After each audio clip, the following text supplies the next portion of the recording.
करायला लागल्याच्या नंतर अजितदादांनी सांगितलं लेखी पत्र द्या. मी त्याचे संपूर्ण लेखी पत्र तयार केलेले आहे. परंतु या जिल्ह्यामध्ये आत्ताशी 73 कोटी रुपये बोगस उचलल्याचं मी रात्री जाहीर केलंय. परत ते सांगत नाही.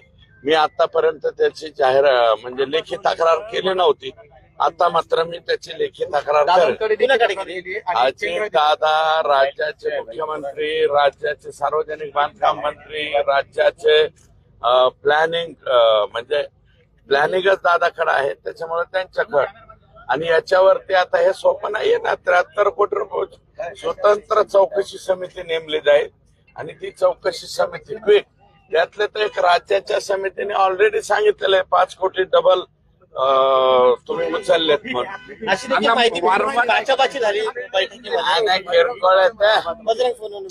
बाचाबाची किरकोळ विषय एवढं तेवढं होत असतं.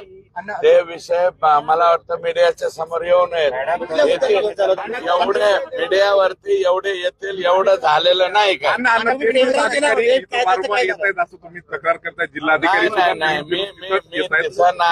तो नाही. बिंदू नामावलीवरचा मुद्दा माझा आजही कायम आहे. या जिल्ह्यामध्ये त्यांच्या कानापर्यंत बी गेलं ते. तुम्ही बोलले का? नाही आज नाही बोललो ना.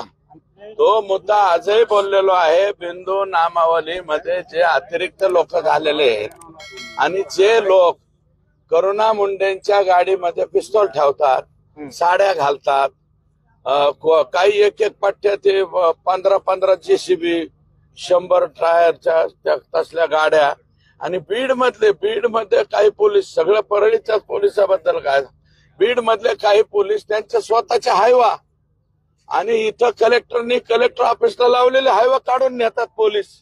माझं म्हणणं आहे एक तर पोलिसांनी त्यांच्या नोकरीचा राजीनामा द्यावा आणि वाळूचे धंदे करावे आणि परळी मधले जे काही पोलीस दल जे चुकीचं वागलेलं आहे त्यांनी पोलीस पदाचा राजीनामा द्यावा, गुंडांच्या टोळ्या काढाव्यात किंवा अजून झंटा भांटा काय करायचं ते करावं. असताना काही वैद्यकीय सुविधा घेतल्या त्याच्यावर समिती नेमली, अजितदादांचे काही कानावर घेतला. हे बघा, हे प्रत्येक विषय हे डीपीडीसीचे विषय नाही, तो डीपीसीचे जे डीपीसीचे विषय तेवढे पेनड्राईव्ह देणार आहेत. माझ्याकडे पुरावे आहेत आणि मी सगळ्या मीडियाला कालच दिलं ना पेनड्राईव्ह. अजितदादांना दिलं का तुम्ही? अजितदादांच्या पीएला दिलं ना, डिस्प्लेना. आज डिस्प्लेच होते ना बरोबर. त्यांना कालच पाठवले ते. आज दिलंय का? कालच रात्री पाठव. असं कळतं की अजितदादा तुम्हाला म्हणाले की लेखी तक्रार द्या हे पेनड्राईव्ह. हो बरोबर आहे ना. लेखी नुसता पेनड्राईव्ह देऊन होणार आहे का? याची लेखी तक्रार होईल साहेब. याच्यावरती राज्याचा सेक्रेटरी किंवा उपसचिव दर्जाचा एखादा अधिकारी नेमला जाईल. तो नेमल्याच्या नंतर ते जाऊन पाहते. द्विरुक्ती एका कामाच्या बाबतीतलं परळी पर्दापूर पूस याच्यावरची द्विरुक्ती अगोदरच सरकारने मान्य केलेले की 5 कोटी डबल उचललेले आणि आता राहिले की 73 मधले 5 गेले म्हणजे 78 कोटी रुपये जे बोगस उचललेले ते काही डीपीडीसीचे उचललेत आणि काही राज्याच्या ह्याचे उचललेत. आणि मला वाटतं मी कालपासून स्टेटमेंट केल्यापासून गोविंदजी जवळजवळ 500 लोक माझ्या कानावर आले. 500 लोक कोमामध्ये गेलेले आहेत. 2 गट पाहायला मिळाले बैठकीमध्ये. एका गटामध्ये नाही गट नाही, किरकोळ एकामेकाला बोललं. किरकोळ म्हणजे काय लगेच वाद काय भांडणं लावतात काय? धनंजय मुंडे म्हणले का भांडणं झाले? बोलणं झालं का? धनंजय मुंडे म्हणले का भांडणं झाले? नाही. मग आम्ही म्हणणार नाही भांडणं नाही झाले. एकामेकाबद्दल बोलावंच लागतं तेवढं एवढं. काय बोलले? काय बोलले ते तिकडं तुम्ही अधिकाऱ्यांना वगैरे विचारा कोणाचं काय झालं ते. नंतर त्याच्यावरती हे करा. काय फारसं विश्लेषण नाहीये, म्हणजे विशेष भांडण नाही.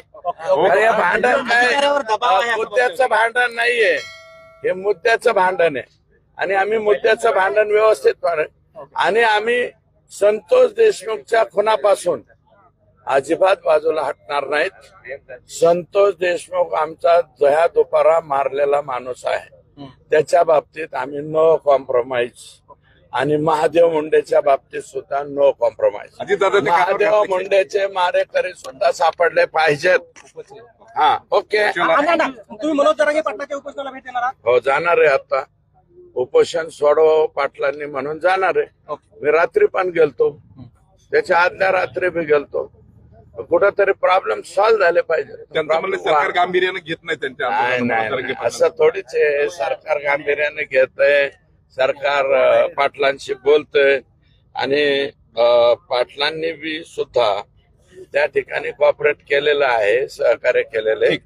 आणि काय आम्ही एकच विनंती करतोय दादांना की या वेळेस जे उपोषण करण्यासारखी परिस्थिती त्यांच्या बॉडीची नाहीये.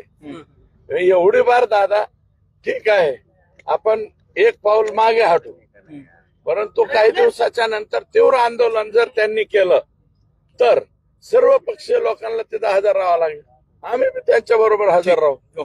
पालकमंत्री झाल्यानंतर काय अहो, मी आता त्याच्यावरती काहीच बोलणार नाही. मी अगोदर अंतर्वलेलं